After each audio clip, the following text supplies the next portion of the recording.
समाधिनिर्धूतमलस्य चेतसो निवेशितस्यात्मनि यत्सुखं भवेत् न शक्यते वर्णयितुं गिरा तदा स्वयं तदन्तः करणेन गृह्यते स्वयं तदन्तः करणेन गृह्यते।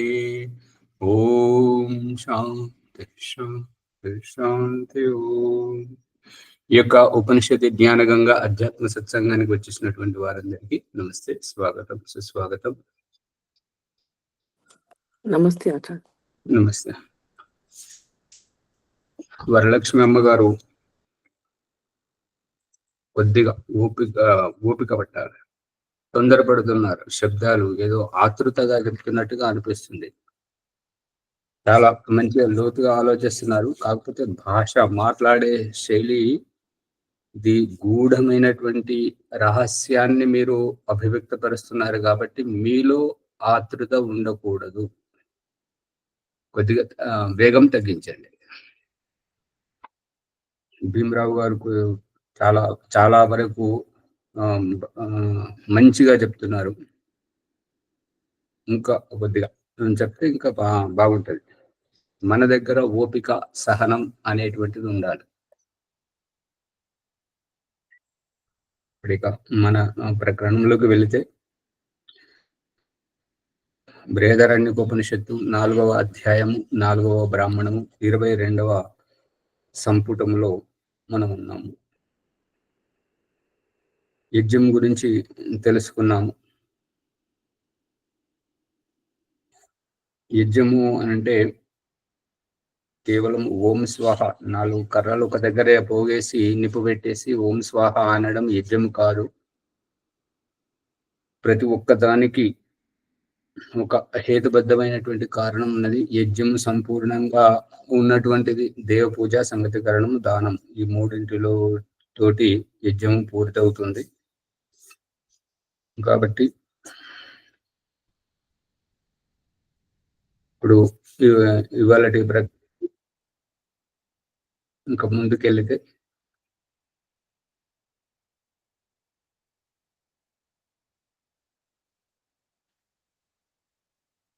ఏతద్ అస్మా వా ఏతత్ పూర్వే విద్వాంసః ప్రజ్ఞాం న కామయంతే కిం ప్రజయా కరిష్యామో యేషాం నో అయం ఆత్మా అయం లోక ఇది.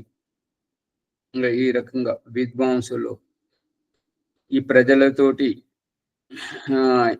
ఏమి ఉపయోగం, ఈ సంతానంతో ఏమి ఉపయోగం అని విద్వాంసులు ఆలోచిస్తూ మన భావజాలను నింపు పెట్టేటువంటి, మన భావజాలాన్ని నేర్పించేటువంటి భగవంతుడు మనకు తెలియకుండానే మన వంశమును కొనసాగించడం ఎవరు ఎవరు ఎవరు అనేటువంటి ఈ ప్రశ్నను ఒలిపించి చెప్తున్నటువంటిది ఏంటంటే, మనము చెట్టంత మనిషిని ఎదురుగా నిలబడ్డా కూడా మనల్ని ఏమాత్రం లెక్క చేయకుండా, మనము స్త్రీ పురుషులము ఏ పదవిలో ఉన్నను, ఏ స్థాయిలో ఉన్నను, మనల్ని ఏమాత్రం లెక్క చేయకుండా నువ్వు ఎవరు అనే ప్రశ్న ద్వారా భగవంతుడు పరోక్షాన్ని తవ్వి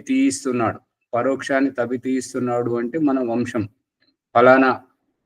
పలానా దేశము, పలానా ప్రదేశము, పలానా జిల్లా, పలానా మండలము, పలానా ఊరు, పలానా కులము, పలానా గోత్రము, పలానా వారి మనవడు, పలానా ఆయన కొడుకు, పలానా ఆయన అని ఇంత వెనుకకు తవ్వించి అడిగిస్తున్నాడు భగవంతుడు. అంటే ప్రత్యక్షం కాదు, పరోక్షము అనేటువంటిది ఈ విద్వాంసులు తోటి చెప్పిస్తున్నాడు అనమాట. అయితే ఈ సంతానం వల్ల ఏమి ప్రయోజనము అని అంటే, ఇంత లోతుగా భగవంతుడు మన పరోక్షాన్ని తవ్విస్తున్నాడు కాబట్టి మన భావజాలం, మనం అంటే ఏమిటి, తల్లి అంటే ఏంటి, తండ్రి అంటే ఏంటిది, ఈ యొక్క సభ్యత, సంస్కృతి, ఈ యొక్క ఆదర్శం అంటే ఏంటివి అనేటువంటివి మన పిల్లల్లో మనము అలవర్చాలి. ఆ భావజాలంతో వారి జీవితం నిలబడుతుంటుంది. గాలికి పిల్లలను వదిలిపెట్టడానికి వీల్లేదు అనేటువంటిది సారాంశం.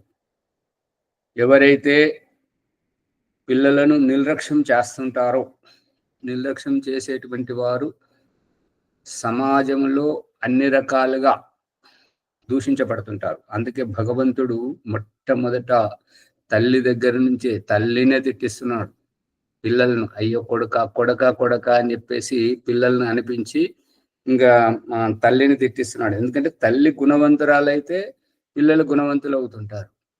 అందుకే మొహం చూడనటువంటి తిట్లను తల్లిని తిట్టిస్తున్నాడు భగవంతుడు. పిల్లలను మాత్రం కొడక కొడక అంటారు. అంటే వాళ్ళు తప్పు చేసేది పిల్లలే, కానీ తిట్టించేది తల్లిని. ఎందుకు తల్లిని తిట్టిస్తున్నాడు అని అంటే, తల్లియే గర్భంలో ఉన్నప్పుడు పిల్లలను గుణవంతులుగా సంస్కారవంతులుగా చెయ్యాలి. తల్లి ఎటువంటి గుణగణాలు నేర్పిస్తుంటుందో. అందుకే మహాభారతంలో శ్రీకృష్ణుడు కోపం వచ్చినప్పుడు ఏమంటాడంటే, నేరుగా వారిని సంబోధించకుండా గాంధారీ నందన్ అని దుర్యోధనుణ్ణి, అంటే ఆ గాంధారీ నందన్ అనేటువంటి అభిప్రాయంలో ఏంటంటే, ఈ గుణగణాలు కనబడ్డటువంటి నువ్వు కాదు, నీకు ఇటువంటి గుణగణాలను అలవర్చినటువంటి ఆ తల్లిని అని చెప్పేసి ఆమెను అంటున్నాడు. మరొక సందర్భంలో హే కౌంతేయ, హే కుంతికి పుత్రు, ఓ కుంతి పుత్రుడా అని చెప్పేసి గీతోపదేశంలో అర్జున్ని సంబోధిస్తున్నాడు. చెప్పండి అమ్మగారు, రజనీ అమ్మగారు. గాంధారి చాలా సంస్కారవంతురాలు కదా అమ్మగారు.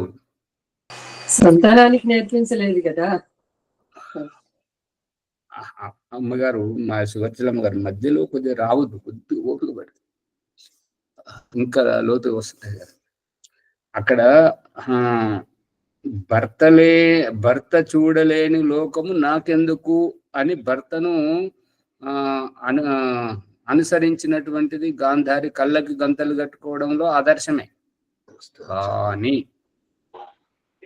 స్త్రీకి స్త్రీయే పరమశత్రువు, ఇంకొకరిని ఓర్వలేదన్నమాట. అందు గురించి ధృతరాష్ట్రుడు రాజ్యమేలుతున్నప్పుడు కుంతికి కర్ణుడు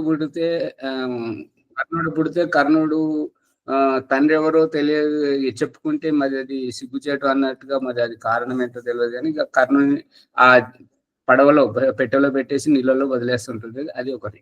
ఇంకొకటి, యుధిష్ఠిరుడు పుట్టిన తర్వాత ధృతరాష్ట్రునికి యువరాజు పుట్టాడు అని చెప్పేసి చెలికత్తె వెళ్తున్నప్పుడు ఈ చెలికత్తెలు ఏం చేస్తారనంటే, వారికి స్వార్థం గురించి వీరికి అన్ని చెప్తుంటారనమాట.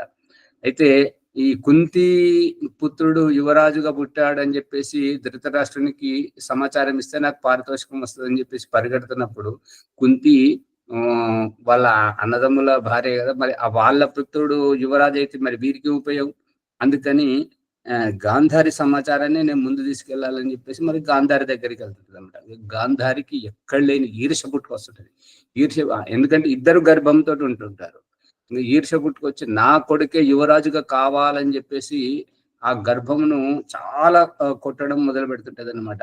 పిడికిలు బిగించి చేతులతో ఆ పొట్ట మీద కొట్టుకొని ఆ గర్భంను ప్రసవించడానికి ప్రయత్నం చేస్తే ప్రసవం కాకపోయేసరికి రాజవైద్యులను ఇంకా నైపుణ్యం గలటువంటి వాళ్ళని పిలిపించి చేస్తే ఏమైతే అంటే గర్భంలోంచి మాంసం ముద్ద వస్తుంటది. ఆ మాంసం ముద్దతోటి ఇక దానికి ఎన్ని ముఖాలైతే ఉన్నాయో అన్ని విభాగాలు చేసి ఈ యొక్క కొత్త కుండలలో పెట్టి పాతది ఆవు నెయ్యి ఔషధాలతోటి టెస్ట్ ట్యూబ్ బేబీ అనేటువంటిది ఆనాడే సిద్ధమైంది. ఇది రహస్యం. ఇప్పుడు ఈ ప్రకరణంలో ఏంటంటే, ఈర్ష ద్వేషం అనేటువంటిది నా కొడుకు గొప్పవాడు కావాలి, నావాడు కావాలి అనేటువంటిది. ఇక ఈ మళ్ళీ భార్యాభర్తల యొక్క ఆలోచన విధానం, చర్చ, తమ బిడ్డ గొప్పవాడు కావాలని చెప్పేసి ఇక ఎన్ని అవగుణాలున్నా కూడా ఆ అవగుణాలను నియంత్రించలేకపోయారు పిల్లలని. ఆ అవగుణాలు ఎక్కడికి వెళ్ళి వచ్చినాయి? ఇక అందుకు తోడుగా దుష్టుడైనటువంటి ఆ శకుని కూడా తోడై మళ్ళీ వీళ్ళను దుర్యోధన, దుశ్శాసన, కర్ణ, శకుని వీళ్ళను దుష్ట చతుష్టయం అంటుంటారు. వీళ్ళ దగ్గర ఉన్నాయి.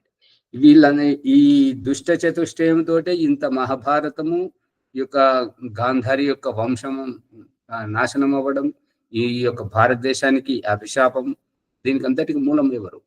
ఓం ఆచార్యజీ, ఒక డౌట్ వస్తుంది. ఏమంటే ఇప్పుడు ధృతరాష్ట్రునికి పుట్టుకతోటి గుడ్డు వచ్చింది ప్రకృతి, మరి ఆమె కళ్ళు గంతలు కట్టుకున్నందుకు ఈ విధంగా జరిగిందేమని నాకు డౌట్ వస్తుంది. ఆమె కట్టుకోవడం తప్పేమన్నట్లు అనిపిస్తుంది.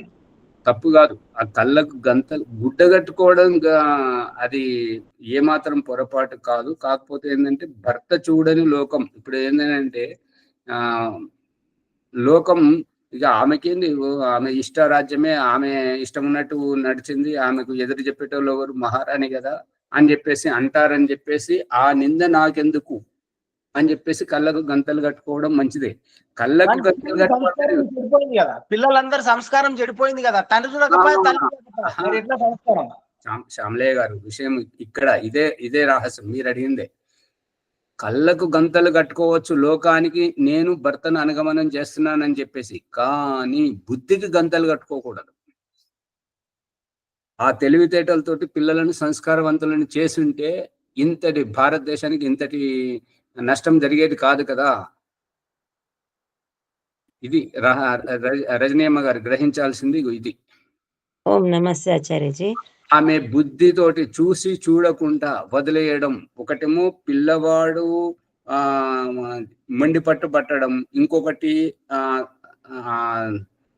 అన్నయ్య శకుని కావాలని చెడగొట్టడం, మళ్ళీ కక్ష సాధింపుతోటి నన్ను విలువిద్యలో ముందుకు రానివ్వలేదు, నన్ను సూతపుత్రునిగా గుర్తించారని కర్ణుడు ఈర్ష్యతోటి, ఇక దుశ్శాసనునికి అయితే ఇక అన్న వెంటనే ఉంటాడు దుర్యోధనుడే కాబట్టి నా కొడుకు యువరాజు కావాలనేటువంటి వాళ్ళ దురుద్దేశంతో ఇదంతా జరిగింది కదా. అందుకని గాంధారి తప్పు లేకపోతే ఏ తల్లైనా తన వంశాన్ని నాశనం చేసుకుంటదా? కదా. చెప్తూనే ఉంటుంది అమ్మగారు, భాగ్యలక్ష్మి అమ్మగారు ఉండండి ఒక్క నిమిషం. వీరు విదురుడు దాసిపుత్రుడు కాబట్టి అతడు రాజ్యాన్ని ఆశించలేదు.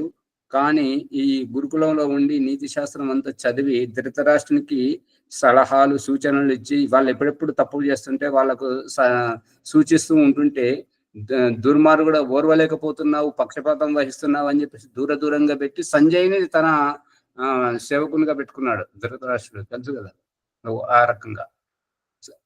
ఇప్పుడు ఇంత మంచిగా ధృతరాష్ట్రుడు కాపాడుతూ ఉండి వారికి మంచి ఏదో చెడేదో తెలియజేస్తున్నప్పుడు మరి మధ్యలో సంజయ్ రావాల్సిన అవసరం ఏముంది? దీంతో మీరు ఆలోచించండి. ఇంకా అంతకంటే విస్తృతంగా పోతే మన ప్రకరణమే తప్పుదోవ పట్టిపోతుంటాయి. భాగ్యలక్ష్మి గారు రండి, చెప్పండి. గాంధారి అంత దుష్టత్వమును మరి ధృతరాష్ట్రుడు అడ్డు చెప్పచ్చు కదా, భార్యకు ఇలా చెయ్యొద్దని చెప్పొచ్చు కదా ఆచార్యజీ. ధృతరాష్ట్రుడు ఎందుకు చెప్తాడు? అప్పుడు భాగ్యలక్ష్మి గారు, మీ అబ్బాయి పేరు ఏం పేరు? నరేష్ కుమార్ గారికి భాగ్యలక్ష్మి గారు ప్రాథమికత ఇస్తుంటుందా, లేదంటే ఇంకా ఎవరో వేరే వాళ్ళ పక్కింటి వారికి, ఇంకొకరికి, మీ తోటి కోడలు వాళ్ళ అబ్బాయికి మీ ఇంట్లో ప్రత్యేకత ఇస్తారా?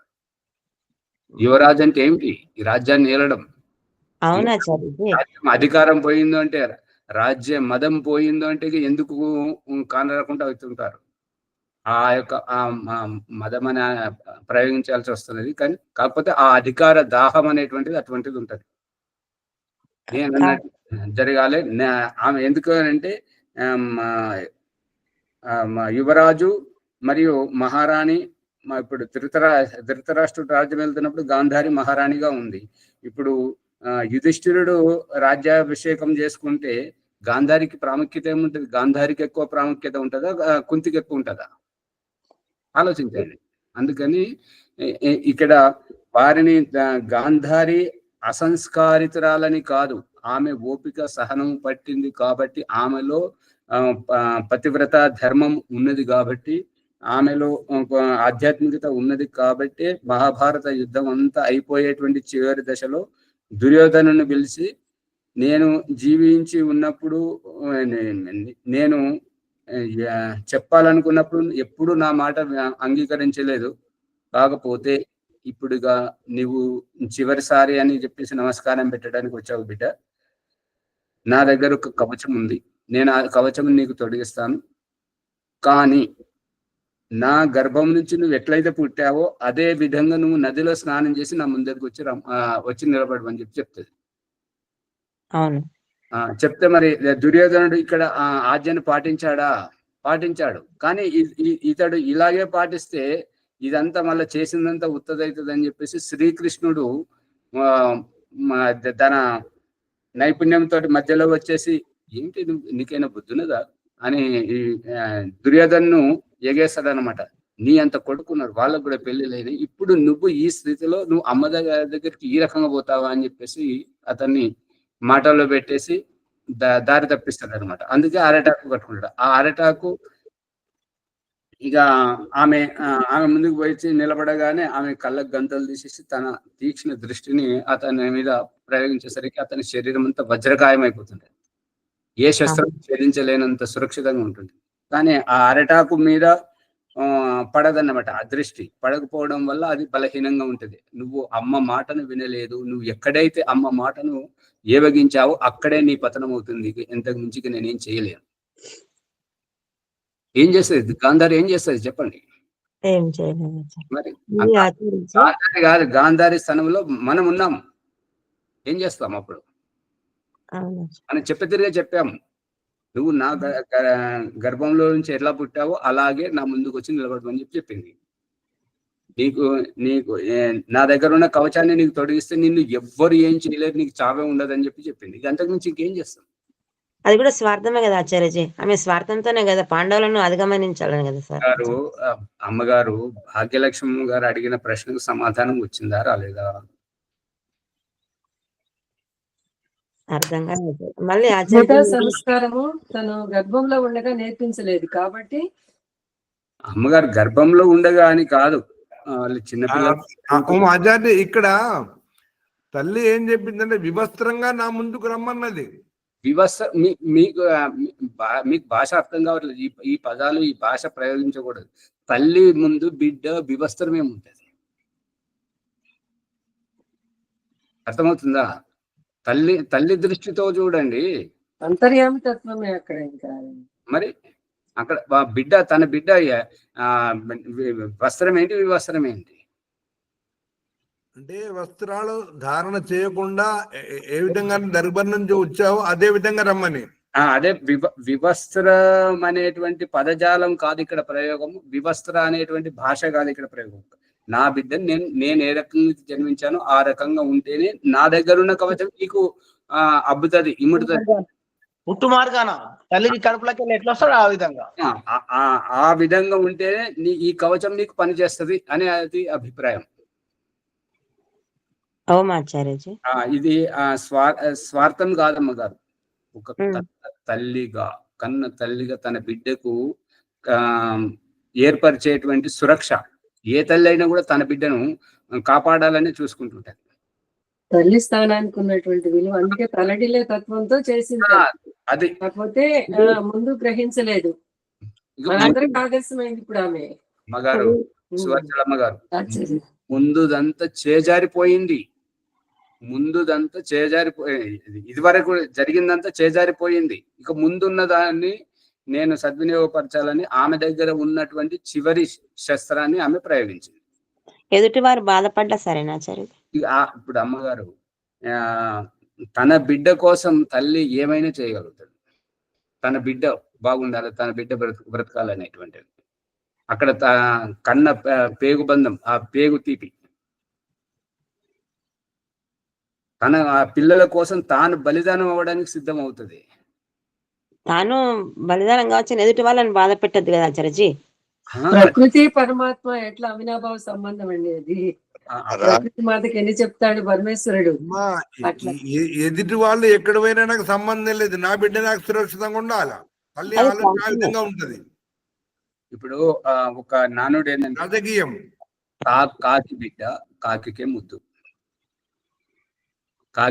కాకి బిడ్డ కాకికే ముద్దు, కాకి కాకే కాక కేకే అవుతుంటదా అనేది ఉన్నది కదా సామెత. అది నెమలి కాదు కదా, కాకి అవుతుంటుంటది. అందు గురించి ఎటువంటి గుణగణాలతో ఎవరు చేస్తే ఆ రకంగా. సరే, ప్రసంగాన్ని ఆపేసి మనం ముందుకు పోదాం. భీమరావు మీరు ఆడదానికి ఆడదే శత్రువు మరి అది ఎలా వచ్చిందా? ఆనాటి నుంచి వచ్చిందా? ఈ మధ్యలో వచ్చిందా? ఆడవాళ్ళకి ఆడవాళ్ళ శత్రువు అని అంటున్నారు కదా ఆచార్యజీ. ఇది ఎందువల్ల? మరి మగవాళ్ళు అలా లేరు. మరి ఆడవాళ్ళే ఎందుకిలా? అంటే ఇప్పుడు ఇందాక వారు చెప్పారు కదా, ఆ ఆత్మీయత కన్న తీపి ఆ యొక్క నా బిడ్డ అని చెప్పేసి ఏదైతే ఆ భావం ఉంటుంటుందో, అందువల్ల తల్లి అంటే ఒకటి పాపాలు జయించేటువంటిది తల్లి కాదు, మంచిగా నేర్పుతుంటది. సంస్కారవంతురాలైతే మన ప్రకరణంలో ఇది కొందరికి ఇమిడలేకపోతుంది, కాకపోతే సూటిగా చెప్పాల్సి వస్తుంది. సంస్కారవంతురాలైనటువంటి తల్లి తను ఎంతైనా ఓర్చుకొని పిల్లలకు గుణగణాలే నేర్పిస్తుంది, అందరికి మంచి జరగాలనే నేర్పిస్తుంది. ఇక ఆ వివేకం లేనటువంటి తల్లి ఏం చేస్తుంటుంది, తన స్వార్థాన్ని చూసుకుంటుంది, నా బిడ్డ అని చెప్పేసి. ఇంకెంతకు మించి ఏం చెప్తాం గారు. ఇప్పుడు ఎదుటి వారు ఆడవాళ్ళు మంచుంటే మనం ఓర్వలేకపోతాం. అది ఎందుకు? ఈర్ష్య. అది ఎందుకు అని అంటే పునరుద్ధరణ సంస్కారం. నేను నా స్వార్థం, నేను నా ఇష్టం, నేను నా అభిప్రాయం అనేటువంటి విధంగా నేను ఉండాలి, కానీ నువ్వెందుకు, నా ముందు నువ్వేంటి అనేటువంటి దాంట్లో తాను, తన బిడ్డ, తన వంశం, దాని గురించి. ఉండండి ఆగండి. దీంట్లో 2 దృష్టాంతాలు. ఒకటేమో ఒక బిడ్డ తన స్నేహితునితో పాటు వాళ్ళ ఇంటికి వెళ్ళి రోజు ఒక వస్తువును, ఒకసారి ఒక గ్లాసుని తీసుకొస్తాడు, ఒకసారి వాళ్ళ తోట నుంచి పాలకూర తీసుకొస్తాడు, వాళ్ళ ఇంటి నుంచి ఏదో ఒక వస్తువు తీసుకొని ఎత్తుకొస్తున్నాడు స్నేహితుని దగ్గరికి వెళ్ళి. తల్లి ఏ రోజు ఏమీ అనలేదు. ఒకరోజు పట్టుబడ్డాడు, కోర్టు వారికి మరణదండన విధించింది. విధిస్తే నీకు చివరి కోరిక ఏమైనా కోరుకోవాలా బాబు అని అంటే, మా అమ్మతోటి ఒక రహస్యమైన మాట మాట్లాడాలి అని చెప్పేసి అంటాడు.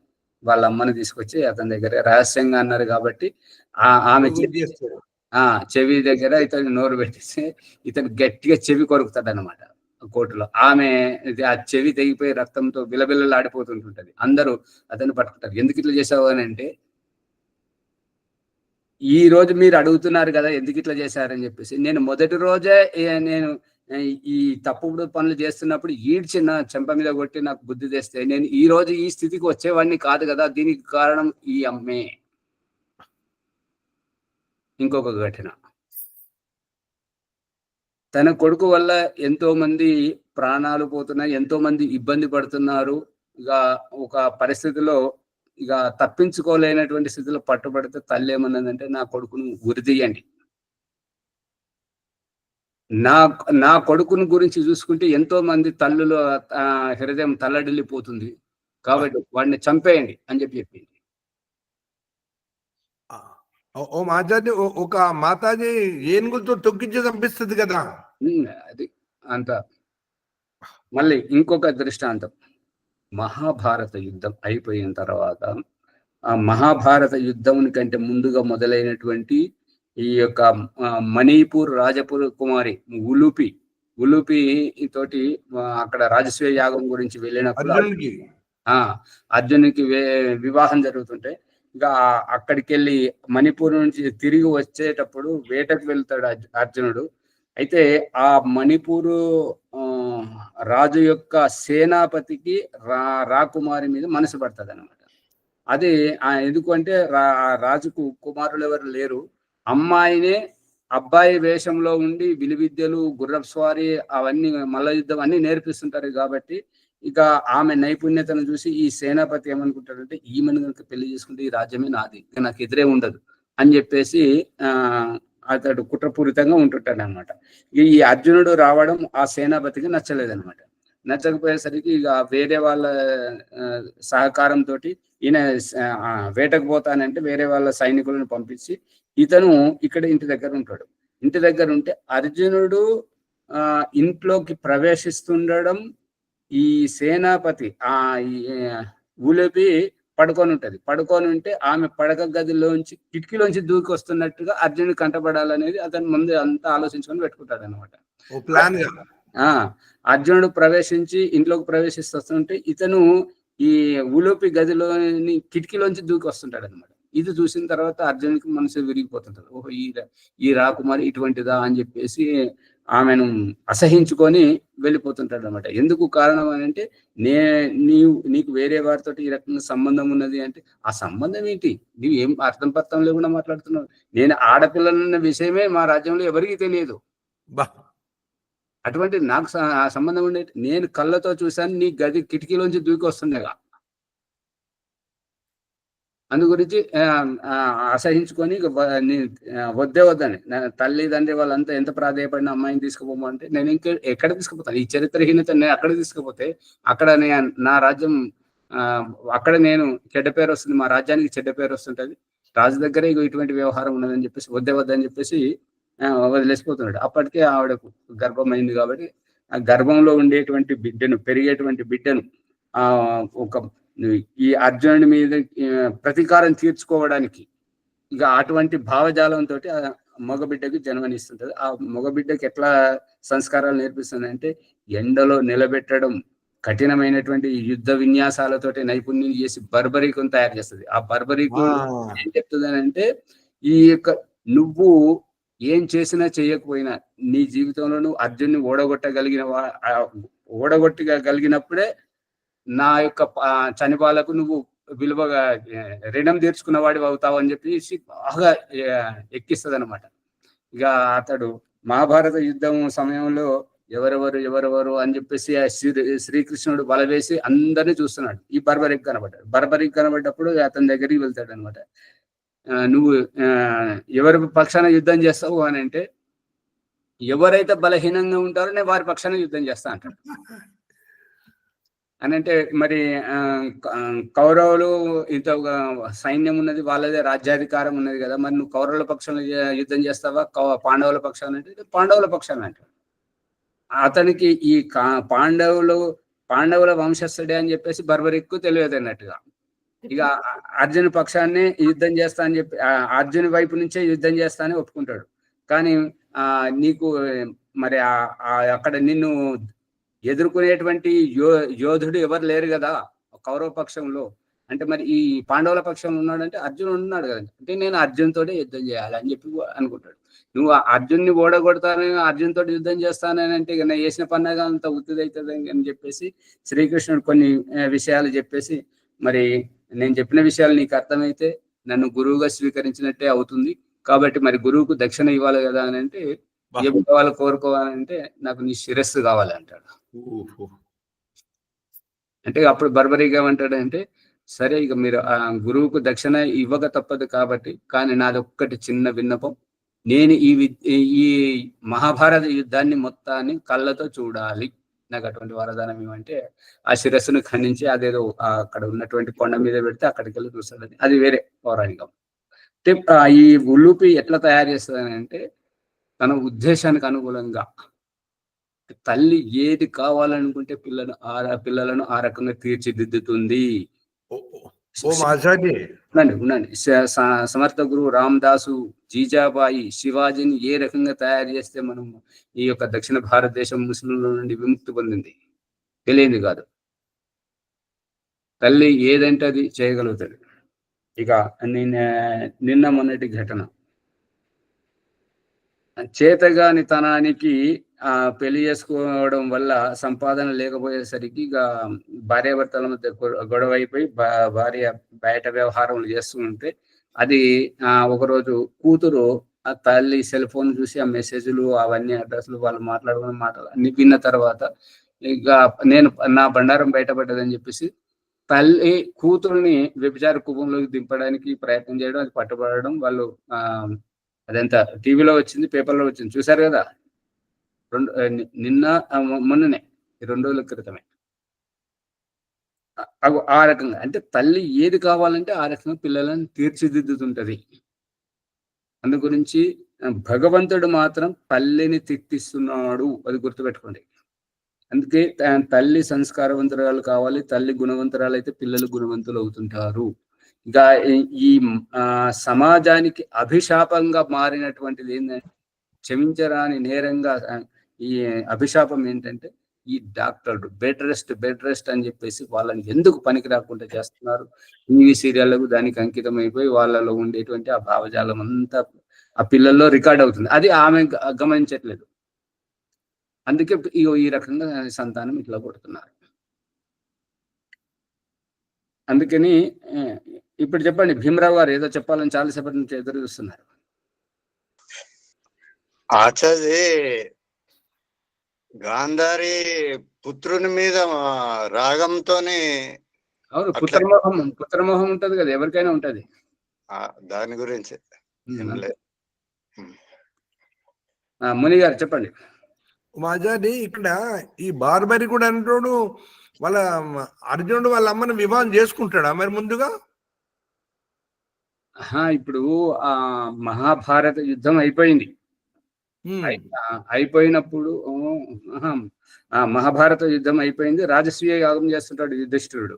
చేస్తున్నప్పుడు సామంత రాజులందరినీ కూడగట్టుకోవాలి. అందు గురించి ఆ అశ్వమేధ గుర్రాన్ని వదిలిపెట్టడం జరుగుతుంటది అన్నట్టుగా. ఆ గుర్రాన్ని తీసుకొని అర్జునుడు మొత్తం అన్ని ప్రదేశాలకు అందరి సామంత రాజుల దగ్గరికి వెళ్ళి, నువ్వు మాతో ఏకీభవిస్తావా లేదంటే యుద్ధం ఇంకా మరి కాచుకోవాలని సంకేతాన్ని తీసుకొని పోతుంది అన్నమాట. ఈ పెద్దవాళ్ళతో పెట్టుకుని అంత పెద్ద మహాభారత యుద్ధమే చేసుకొని వచ్చారు. ఇప్పుడు మనం వాళ్ళ ముందట ఎంత మనం కాదన్నమంటే కొట్టుకుపోతుంటామని చెప్పేసి అందరూ ఏకీభవించడం మొదలు పెడుతుంటారు అన్నట్టుగా.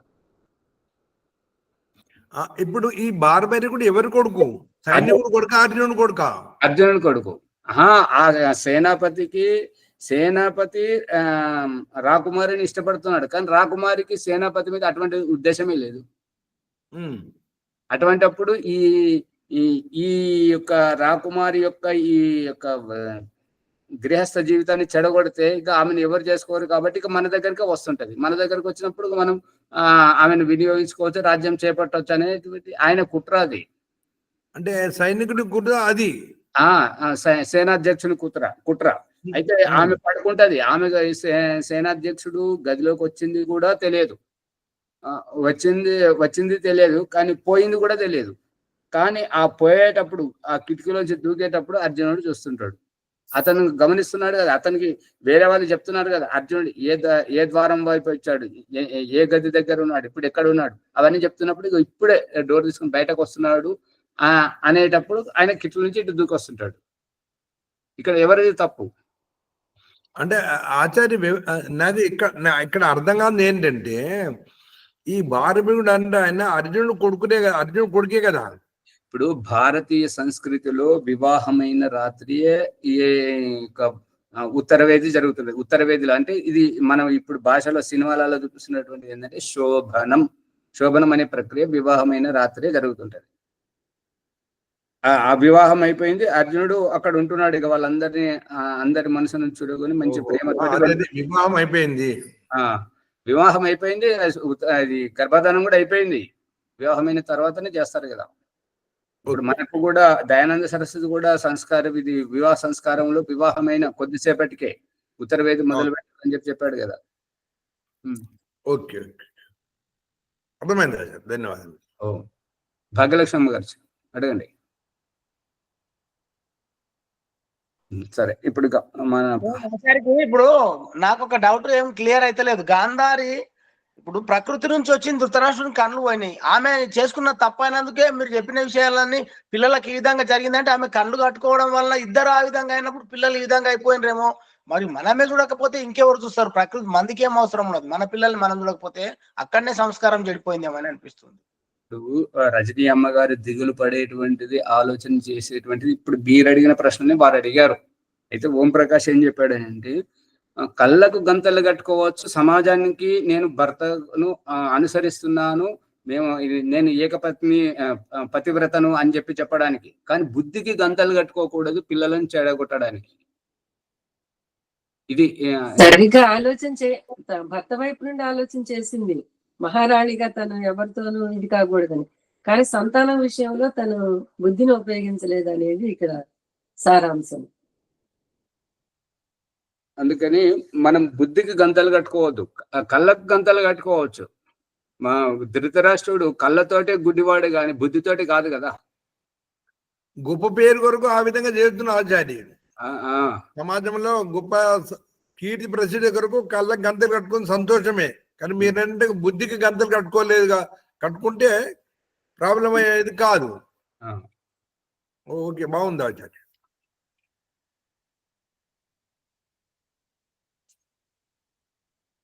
పిల్లలు సంస్కారవంతులు కావాలి. భగవంతుడు అడిగిస్తున్నది కూడా అంతే. నువ్వు ఎవరు, నువ్వు ఎవరు. ఎల్కేజీ యూకేజీ చదివించేటువంటి అక్షరాభ్యాసం ఆనాటి నుంచి మొదలుకొని చివరి శ్వాస వదిలి అంత్యేష్టిలో అంత్యక్రియలు జరిపేసేటువంటి అప్పటి వరకు కూడా ఎవరు ఎవరు ఎవరు ఎవరు ఎవరు అనేటువంటి ప్రశ్న వెనుక ఇంత లోతైనటువంటి అంతరార్థం ఉంటుంది. కాబట్టి పిల్లలను సంస్కారవంతులు, ఎందుకంటే తండ్రిదంత బాధ్యత ఉండదు, తండ్రిదంత బాధ్యత ఉండదు. ఎందుకంటే తండ్రి బయటవాడు, తల్లి ఇంటిది. ఇది ఈనాటి వాళ్ళకు నచ్చట్లేదు. తండ్రి బయట ఎట్లా ఉంటాడు, తల్లి కూడా బయట ఉంటుంది అని చెప్పేసి వీళ్ళు బయట తిరుగుతున్నారు. ఇది మహా మూర్ఖత్వం. ఎందుకు మూర్ఖత్వం అని అంటే భగవంతుడు ఈ సృష్టికి మూలకర్త కాబట్టి తాను ఈ రహస్యము ఇదివరకు కూడా చెప్పడం జరిగింది. మళ్ళీ చెప్పాలి, సమయం అయిపోతుంటది. ఇప్పుడేమో సమయం అయిపోయి వచ్చింది, 1 నిమిషం ఉన్నది. సూటిగా చెప్తున్నాను, మళ్ళీ కావాలంటే రేపు అడగండి. ఈ యొక్క భగవంతుడు నేను దృశ్య రూపముగా లేను, దృశ్య రూపముగా కావాలంటే ఇంకొకరు సహకరించాలి, ఎవరు అని చెప్పేసి చూసేసరికి అక్కడ సత్వరజ తమస్సులో రూపంలో విడివిడిగా పడి ఉన్నటువంటి ఆ ప్రకృతిని చూసి ఆ ప్రకృతిని ప్రేరేపించే గాని ఆ సత్వరజ సమస్య నుండి ప్రకృతి ఏర్పడుతుంది. ప్రకృతి యొక్క వికారాల నుండి కనిపిస్తున్నటువంటి రూపం కనబడుతుంటది. కాబట్టి ఈ మానవీయ దేహం ఇప్పుడు పంచమహాభూతాలు అన్న ఔషధుల ద్వారా ఆత్మతత్వం వస్తున్నది. ఈ యొక్క పురుషుని దగ్గరికి రాగానే శుక్ర రూపం తోడైంది, స్త్రీ గర్భంలోకి రాగానే అక్కడ స్త్రీ పురుష దేహము తోడైంది. మృత్యువులో ఈ శుక్రాన్ని ఈ స్త్రీ గర్భంలో తోడైనటువంటి స్త్రీ పురుష కనబడేటువంటి దేహాన్ని విసర్జించి ముందుకు పోవడం జరుగుతుంది. కాబట్టి పంచమహాభూతాలు అన్నవోషధులలోకి వచ్చినటువంటి రూపంగానే ఈ మృతదేహాన్ని దాటేసి ముందుకు పోతున్నటువంటిది కనబడని రూపం.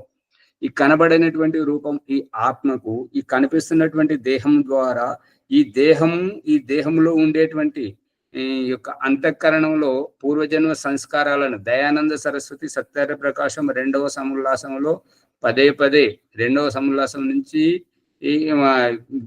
పూర్తిగా గర్భము కాకముందు తల్లిదండ్రులు ఏ రకంగా ఉండాలి, గర్భం అయ్యేటప్పుడు ఏ స్థితిలో ఉండాలి, గర్భమైన తర్వాత వారి భావజాలం ఏ రకంగా ఉండాలి, గర్భంలో ఉన్నటువంటి ఈ సంతానానికి సీమంతోనైన సంస్కారం ద్వారా ఎటువంటి గుణగణాలు అలవర్చాలి, అన్ని విషయాలన్నీ అక్కడ వ్రాతపూర్వకంగా వాంగ్మూలంగా చెప్పాడు.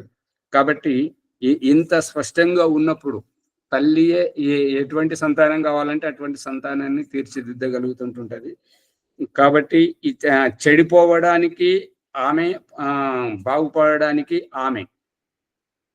ఎవరి పుత్రులు, ఎవరి బిడ్డలు, ఎవరి వంశం ఇది అని ఈ గోత్రం పేరు మీద అడిగించడం యొక్క ఉద్దేశం ఏంటంటే శుభకార్యాల దగ్గర అశుభకార్యాల దగ్గర ఈ గోత్రంతో అడిగించడం ఎవరి ద్వారా, ఎందుకు అని అంటే వీరు ఏ గుణగణాలతోటి ఈ స్థితిలో ఉండి ఈ పూజ చేస్తున్నారు, ఈ సంస్కారం చేస్తున్నారు, ఈ యొక్క గొప్ప పని చేస్తున్నారు, అందుగురించి వాళ్ళ తల్లిదండ్రులు ఎటువంటి గుణగణాల తల్లిదండ్రుల బిడ్డలు ఎటువంటి గుణగణాలతో ఈ పని చేస్తున్నారు అని సమాజానికి తెలియజెప్పడానికి ఈ గోత్రం చెప్పడం.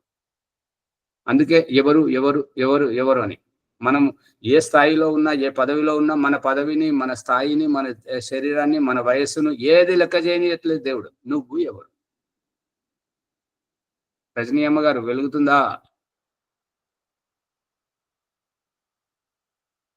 పట్టుబడట్లేదా? చెప్పండి విజయలక్ష్మి గారు, ఏదో అంటుంటాను. తల్లి గ్రహించడం లేదు.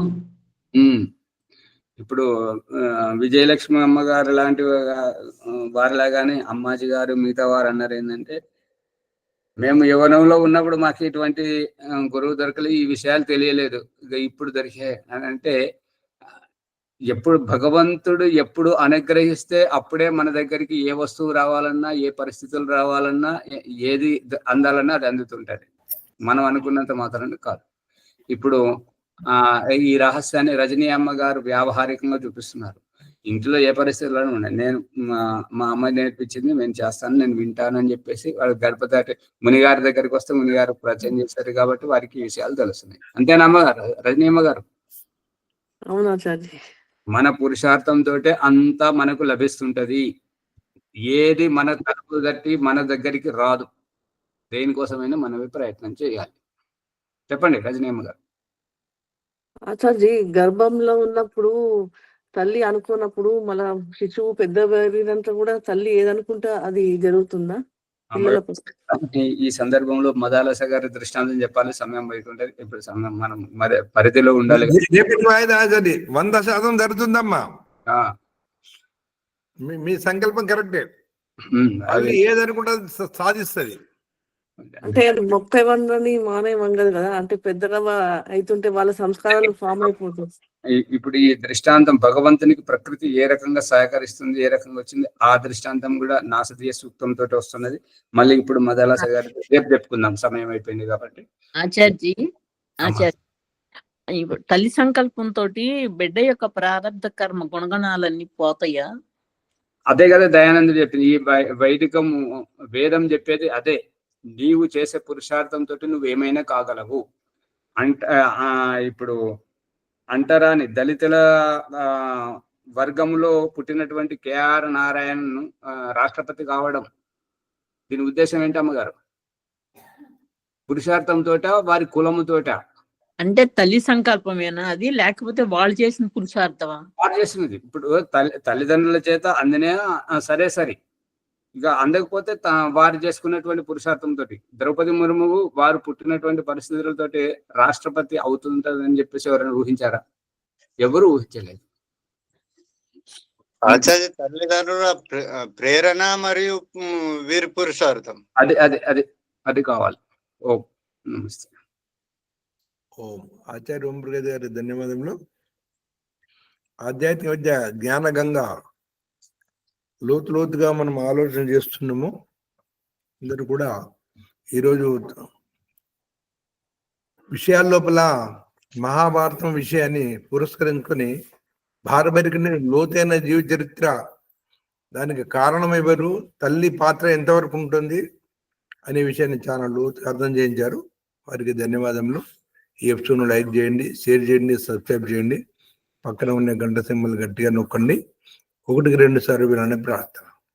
వైదిక సంధ్యోపాసన వరలక్ష్మి గారు. ఓం. రజనీ అమ్మ గారు ఈరోజు రజనీ గారా? ఓం. అవును స్వామి. ఆచార్య ఓకే అమ్మ, జయంతండి. ఓం. అత వైదిక సంధ్య బ్రహ్మయజ్ఞం. ఓ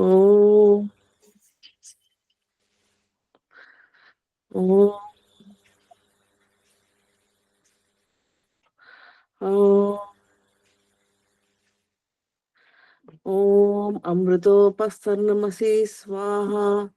ఓం అమృత అపిదానమసి స్వాహ.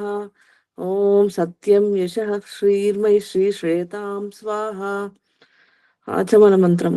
ఓం శన్నో దేవీరభిష్టయ ఆపో భవంతు పీతయే శమ్యో రభిశ్రవంతు నః. ఇంద్రియ స్పర్శ మంత్రము. ఓం వాక్ వాక్, ఓం ప్రాణ ప్రాణ, ఓం చక్షు చక్షు, ఓం శ్రోత్రం శ్రోత్రం, ఓం నాభి, ఓం హృదయం, ఓం కంఠః, ఓం శిరః, ఓం బాహుభ్యాం యశోబలం, ఓం కరతల కరపృష్ఠే. మార్జన మంత్రం. ఓం భూ పునాతు శిరసి, ఓం భువ పునాతు నేత్రయోః, ఓం స్వః పునాతు కంఠే, ఓం మహ పునాతు హృదయే, ఓం జన పునాతు నాభ్యాం, ఓం తప పునాతు పాదయో, ఓం సత్యం పునాతు పునః శిరసి, ఓం హం బ్రహ్మ పునాతు సర్వత్ర. ప్రాణాయామ మంత్రము. ఓం భూః, ఓం భువః, ఓం స్వః, ఓం మహ, ఓం జనః, ఓం తపః, ఓం సత్యం. అగమర్షణ మంత్రము. ఓం ఘృతం చ సత్యం చాభిద్ధాపసో అద్య జాయత తతో రాత్ర జాయత తతః సముద్రో అర్ణవః. ఓం సముద్రాదర్ణవ దది సంవత్సరో అజాయత అహోరాత్రాని విదదశ్వ విశ్వస్య మిషతో వశి. ఓం సూర్యాచంద్రమసౌ ధాతా యదా పూర్వమకల్పయత్ దివం చ పృథివీం చ అంతరిక్ష మదో స్వః. ఆచమన మంత్రం. ఓం షన్నో దేవీ రవిష్టయ ఆపో భవంతు పీతయే శమ్యో రవిశ్రవంతు నః. మనస పరిక్రమ మంత్రములు. ఓం ప్రాచీదిదగ్నిరధిపతి రసితో రక్షిత ఆదిత్య ఇషవః తేభ్యో నమో అధిపతిభ్యో నమో రక్షితృభ్యో నమ ఇషుభ్యో నమ ఏభ్యో అస్తు యోస్మాన్ వేష్టియం వయం దిస్మస్తం ఓజంబే దద్మః.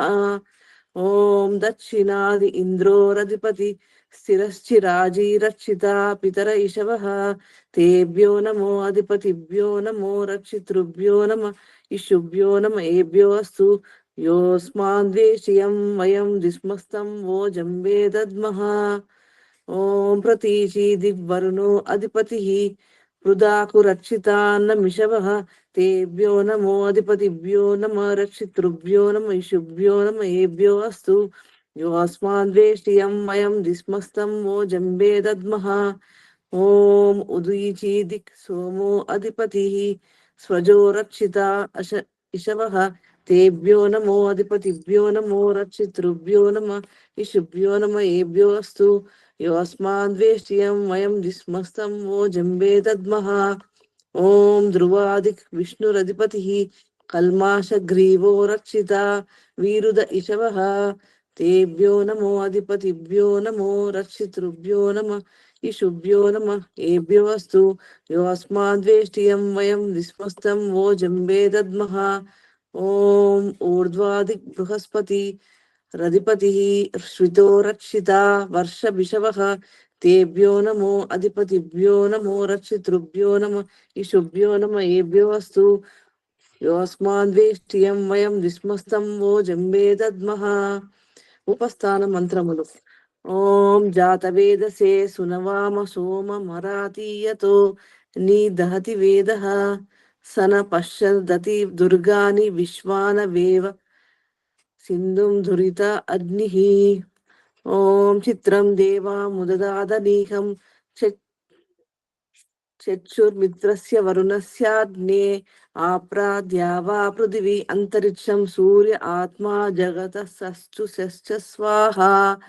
ఓం ఉదుత్యం జాతవేదసం దేవం వహంతి కేతవ దృశే విశ్వాయ సూర్యం. ఓం ఉద్వయం తమసస్పరిస్వా పశ్యంత ఉత్తరం దేవం దేవత్రా సూర్యమగన్మ జ్యోతిరుత్తమం.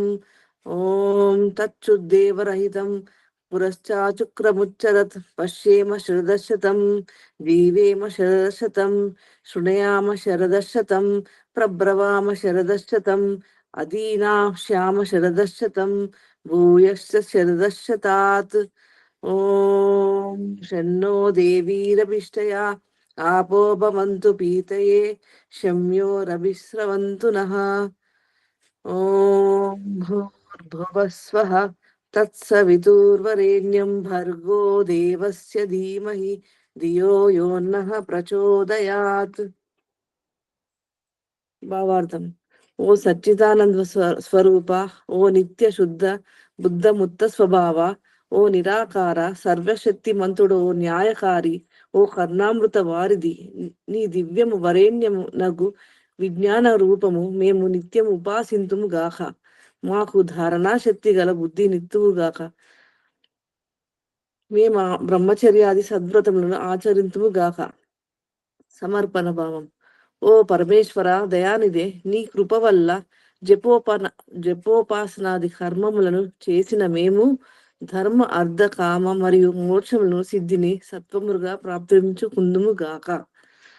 నమస్కార మంత్రం.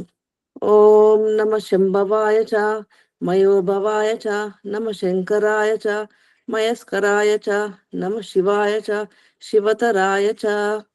ఓం షన్నో దేవీరభిష్టయా आपो भवन्तु पीतये शम्योरभिस्रवन्तु नः। ఓం శాంతి శాంతి శాంతి. ఈత వైదిక సంధ్య బ్రహ్మయజ్ఞం. ధన్యవాదం ఆచార్య. రజనమ్మగారికి ధన్యవాదాలు. అత శాంతి పాఠ. ఓం దేవః శాంతి అంతరిక్షం శాంతి పృథివీ శాంతి ఆపః శాంతి ఓషధయః శాంతిః వనస్పతయః శాంతి విశ్వే దేవాః శాంతి బ్రహ్మ శాంతి సర్వం శాంతిః శాంతిరేవ శాంతి సామా శాంతిరేధి. ఓం శాంతి శాంతి శాంతిః. ఓం నమస్తే ఆచార్య. సర్వేభ్యో నమో నమః. అందరి వీడియోని లైక్ చేసి షేర్ చేయండి, సబ్స్క్రైబ్ చేసుకోండి. ధన్యవాదాలు ఆచార్య. ఓం నమస్తే ఆచార్య. సర్వేభ్యో నమః. సర్వేభ్యో నమః. ఓం నమస్తే సర్వేభ్యో నమః.